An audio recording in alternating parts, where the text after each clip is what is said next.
चलिए, आप सभी लोगों का स्वागत है।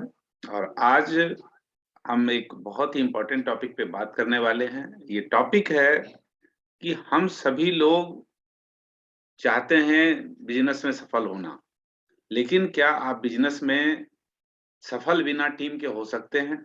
ये कदापि मुमकिन नहीं है कि अगर हमारे पास टीम होगी तभी हम सफल हो पाएंगे, अदरवाइज नहीं होंगे।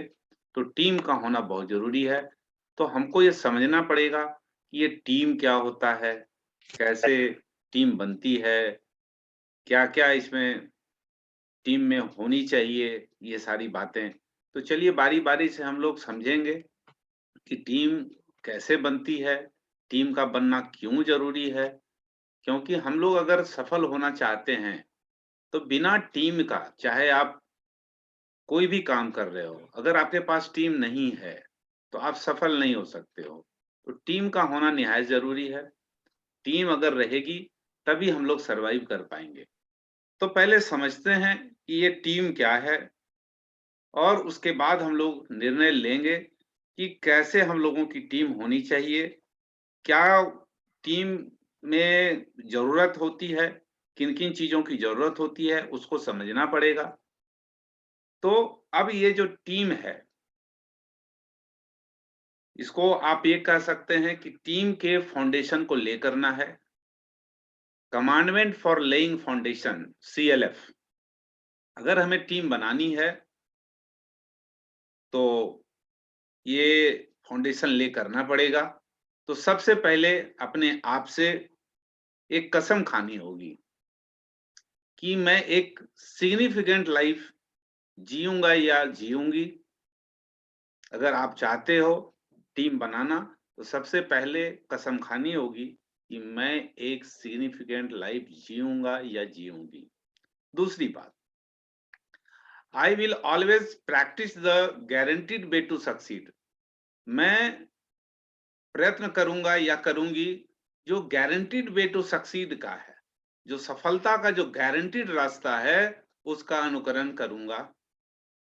और तीसरी बात है, I will master the art of one two one and one two many selling. मतलब मैं इसमें मास्टरी प्राप्त करूँगा कि वन टू वन लोगों से कैसे बात की जाती है और वन टू मेनी लोगों से कैसे बात की जाती है। अगर आप ये तीनों चीज़ करने को तैयार हैं, तो आप आगे के रास्ते पे बढ़ चले हैं। अब क्या करना है? अगर टीम बनानी है, तो हमें लीडरशिप करनी होगी। तो लीडरशिप को समझना पड़ेगा और ग्रेट लीडर्स का लेवल 5 पे पहुँचना पड़ेगा। इस पे अब आगे हम लोग बात करेंगे। लेकिन मोटा-मोटी ये समझ लेना है कि हम जब तक ग्रेड लेवल 5 पर नहीं पहुँचते हैं, हम एक अच्छी टीम को नहीं चला सकते हैं। और जो ग्रेट लीडर्स होते हैं, वही ट्रांसफॉर्मेशन लाते हैं। लेकिन आज हम टीम की बातें कर रहे हैं, लीडर की बातें हम लोग अगले मीटिंग में करेंगे। तो अब ये समझना है कि एक ग्रेट टीम बनाने का क्या पावर होता है? Power of building a great team क्या है? ये बहुत ज़रूरी है। आप इन्हें ज़रूर पहचानते होंगे। क्या अन्ना हजारे साहब ने करप्शन के खिलाफ अकेले लड़ाई लड़ी थी? नहीं, इनके साथ कुछ एक लोगों की टीम थी और ये सारे नामचीन चेहरे आप पहचानते हैं। तो क्या इनका करप्शन का एजेंडा चल सका? नहीं चल सका, क्योंकि इनकी टीम बिखर गई। ये एक हिस्ट्री बन चुकी है, जो सभी लोगों को मालूम है, क्योंकि सभी लोग आपस में टीम तो बनी, फॉर्मेशन तो हुआ, लेकिन उसमें स्टॉर्मिंग हो गई और उसको नॉर्मिंग करने वाला कोई नहीं था, जिसकी वजह से परफॉर्मेंस नहीं हुआ। चलिए हिस्ट्री की बातें हैं, आगे और चल के देखते हैं। आजादी की लड़ाई महात्मा गांधी ने लड़ी, तो क्या वो अकेले थे? नहीं, उनके साथ ये सारे लोग थे। और ये सारे लोग एक मकसद के लिए लड़ाई लड़ रहे थे और इन्होंने आजादी ली। इन्फोसिस का उदाहरण आपके सामने है, कैसे नारायण मूर्ति ने एक टीम बनाई और आज इन्फोसिस किस मकाम पे है सभी लोग जानते हैं। ये बातें हम क्यों बता रहे हैं? क्योंकि हम सभी लोगों को एक टीम बनानी है। अब आप देख लीजिए म्यूजिकल ग्रुप्स का, स्पाइस गर्ल्स की बात हो, म्यूजिकल अप्रोच की बात हो या शंकर एहसान लॉय की बात हो, ये सारे लोग एक टीम बनाकर काम करते हैं जिसकी वजह से विश्वविख्यात हैं। चलिए आगे चल के समझते हैं कि what was common between all examples from history and life. ये सब उदाहरण से हम लोग क्या सीखते हैं? They won when they were working together as a team. Independence की लड़ाई में जब सारे लोग एज ए टीम काम किए तो वो जीती लड़ाई, और वो फेल हुए जैसे अन्ना हजारे की टीम बिखर गई, टूट गई और वहां पे लोग एक दूसरे के खिलाफ लड़ने लगे जिसकी वजह से वो हिस्ट्री बन गई। अब बात आती है कि क्या कॉमन चीजें हैं इन सारे एग्जाम्पल्स में। जो एग्जाम्पल्स आपको बताए गए, इसमें क्या एग्जाम्पल्स हैं, सफलता और असफलता के बीच में क्या क्या पैमाने हैं, इसको समझना पड़ेगा।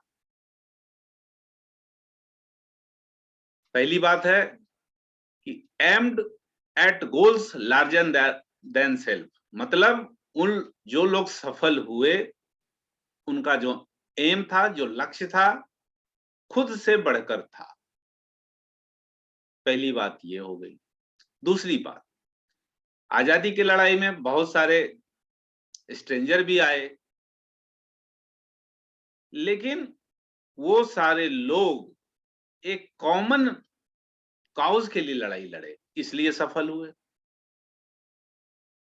वो सारे लोग एक दूसरे पे भरोसा किए, इसलिए वो सफल हुए। जो लोग एक दूसरे पे भरोसा नहीं करते हैं उनकी टीम बिखर जाती है। और ये लोग की जो शक्ति थी और जो कमजोरियां थी एक दूसरे को ढक कर चले, यानी उसमें एक बैलेंस स्थापित हुआ। जो उनकी ताकत और कमजोरी के बीच में बैलेंस बनाकर लोग चले, इसलिए सफल हुए।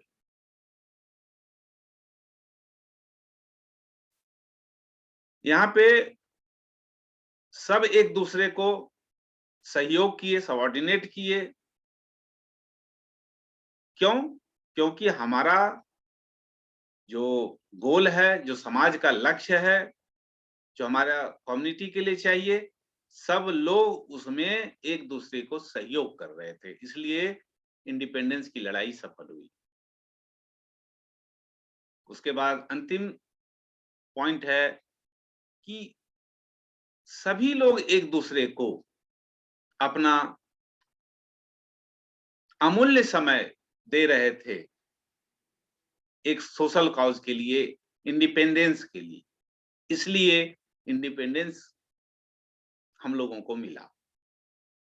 और अन्ना हजारे फेल हुए क्योंकि इसमें से सारे फैक्टर्स वहां पे काम नहीं किए, इसलिए उनकी टीम बिखर गई। अब बात आती है टीम एंड टीम वर्क की।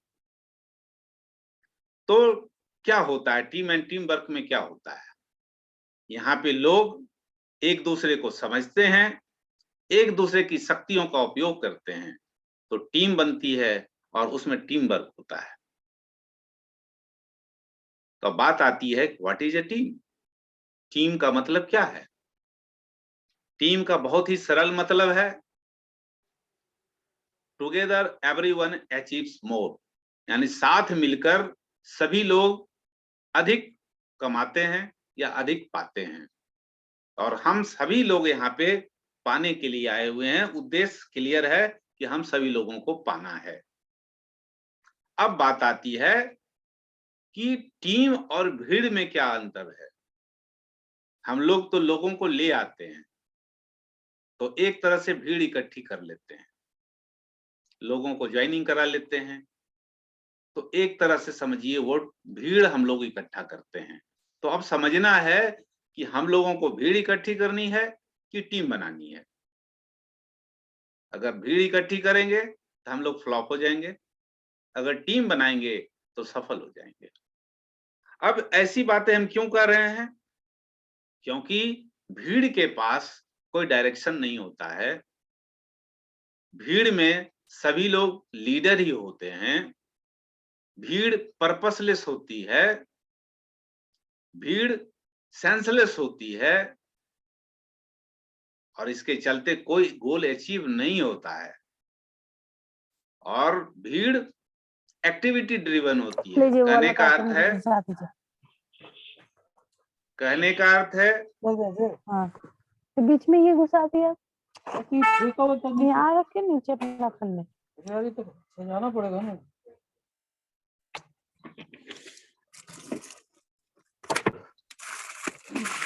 जिनका माइक खुला है काइंडली माइक को बंद करें। पूनम जी, आपका माइक खुला है, बंद करके रखिए।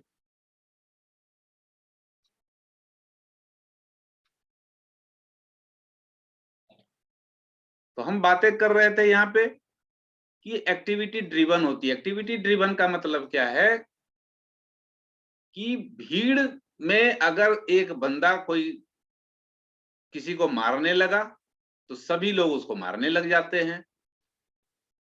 भीड़ में कोई आउटकम नहीं निकलता है, भीड़ की कोई वैल्यूज नहीं होती है, वहां पे मल्टीपल वैल्यूज होती है, और वो लोग डिस्ट्रक्टिव होते हैं, वायलेंट होते हैं, और सभी लोग अपनी अपनी यात्रा पे रहते हैं। ये भीड़ का अर्थ है। तो अब आप लोगों को निर्णय करना है कि भीड़ इकट्ठी करनी है या टीम बनानी है। भीड़ बन जाती है, लेकिन टीम को कॉन्शियसली बनाया जाता है, जागृत अवस्था में चेतना का उपयोग करते हुए टीम को बनाया जाता है। मॉब को टीम में कन्वर्ट करना असली जवाबदेही हम लोगों की है कि इस जो भीड़ आई है हमारे पास, हम उसको टीम में कन्वर्ट कैसे करें, ये समझना बहुत जरूरी है। तो अब क्या करें? जो आपके पास लोग आते हैं उनसे कुछ क्वेश्चन कीजिए, समझिए कि क्या उनके पास कोई उद्देश्य है। एवरी मॉर्निंग अपने बेड को छोड़ते हैं, क्यों छोड़ते हैं? एक सवाल कीजिए तो आपको पता चल जाएगा कि वो भीड़ है या वो टीम का हिस्सा बनने वाली है। एक साधारण सा प्रश्न आपको टीम और भीड़ का अंतर समझा देगी। क्योंकि जिनका सवेरे उठने का पर्पस कुछ नहीं है, बहुत सारे लोग कहेंगे कि भाई सुबह होती इसलिए जग जाते हैं, ये सभी लोग का काम है, तो समझ लीजिए कि वो व्यक्ति पर्पसलेस है, उसके पास कोई पर्पस नहीं है।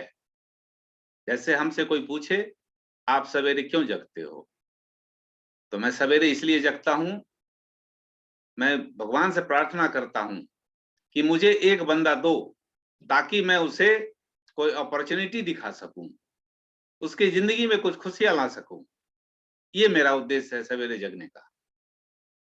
तो आप लोगों से सवाल कीजिए कि वो सवेरे अपने बिस्तर को क्यों छोड़ते हैं, या खुद से भी सवाल कीजिए कि आप सवेरे बिस्तर क्यों त्यागते हैं। ये बहुत बड़ा क्वेश्चन तो छोटा है, लेकिन इसका मकसद बहुत बड़ा है। जैसे ये हमने सीखा है संतोष नायर साहब से, उन्होंने बहुत सुंदर जवाब दिया है कि मैं सवेरे इसलिए जगता हूं कि लोगों को मैं ऐसा पाथ ब्रेकिंग सॉल्यूशन दे सकूं जिससे एंटरप्रेन्योर में रेडिकल शिफ्ट हो, उनके विकास के लिए उनके माइंडसेट को हम इनेबल कर सकें, ताकि उनमें एक ऐसा ट्रांसफॉर्मेशन आए जो एवर लास्टिंग हो। वो समाज में नई ऊंचाइयों को प्राप्त करें और अपने बिजनेस को दुनिया के पैमाने पर ले जाएं। तो मैं इनके जैसा महान तो नहीं हूं, लेकिन हम में से यहाँ प्रत्येक व्यक्ति महान है, यूनिक है।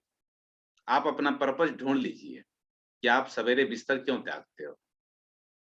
आप कुछ भी ऐसा अपने लिए पॉजिटिव सेंटेंस ढूंढिए कि आप सवेरे क्यों जगते हो।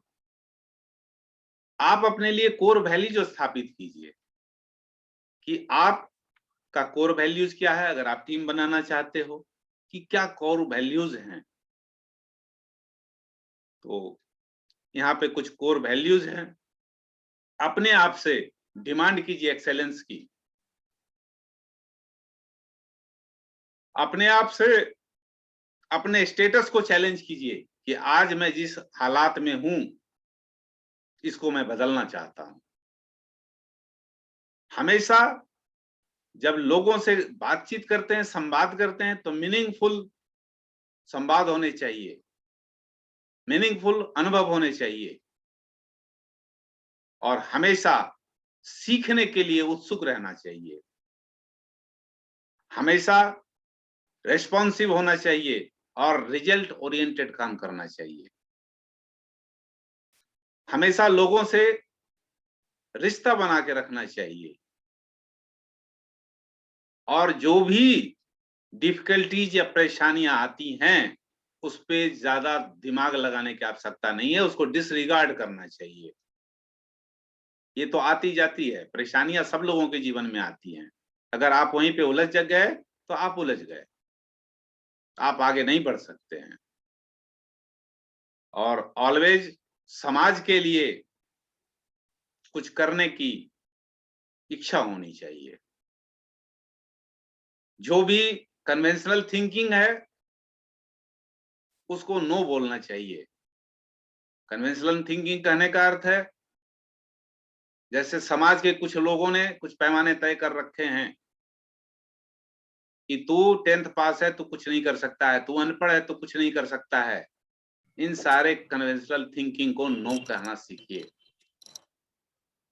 और हमेशा अपने काम में प्रगति की ओर बढ़ते रहिए। अगर ये कोर वैल्यूज हम लोगों ने अपने आप में स्थापित कर लिया तो निश्चित ही हम सारे के सारे लोग सफल होंगे।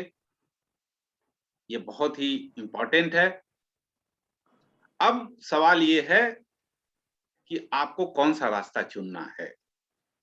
गारंटीड वे टू फेल का चुनना है या गारंटीड वे टू सक्सीड का रास्ता चुनना है। ये चॉइस आपको करनी है, आपको कौन सा रास्ता चुनना है। अगर आप चाहते हैं गारंटीड वे टू सक्सीड का रास्ता तो आपको यहाँ पे सेलिंग का जो टेक्निक्स है, 1 to 1 बात करने का, 1 to 1 सेलिंग करने का या 1 to many सेलिंग करने का, उसे सीखना पड़ेगा, उसे प्रैक्टिस करनी पड़ेगी। तभी हम सारे लोग यहाँ पे सफल हो सकते हैं। अब इसमें हम इंटरव्यूज का सहारा ले सकते हैं, जिसपे हम चर्चा और आगे करेंगे कि किस तरह की इंटरव्यूज होनी चाहिए, लोगों को टीम कैसे बननी चाहिए, हमारी टीम में कैसे लोग होने चाहिए, उनका इंटरव्यू होना चाहिए, उनका इंटरव्यू लिखना चाहिए, तभी हमारी और आपकी टीम बनेगी। अगर हम इसको इग्नोर करते हैं तो दिक्कत आएगी। अब ये वाला बस कराना।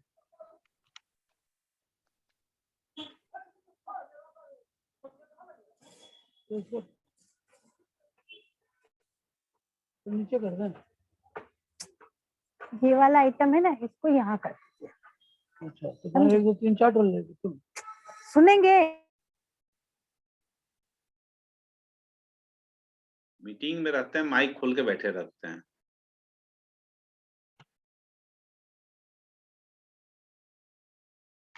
और हमारे पास लोगों को अपने साथ टीम में लाने के लिए 18 ट्रांसफॉर्मेशनल क्वेश्चंस हैं, उसका भी सहारा लेकर के हम अपनी टीम को बढ़िया बना सकते हैं।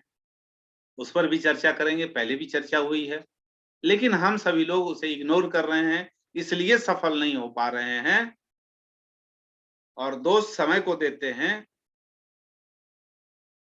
और उसके बाद हमें अपने प्रोडक्ट डेमोन्स्ट्रेशन का इफेक्टिव तरीका भी सीखना होगा,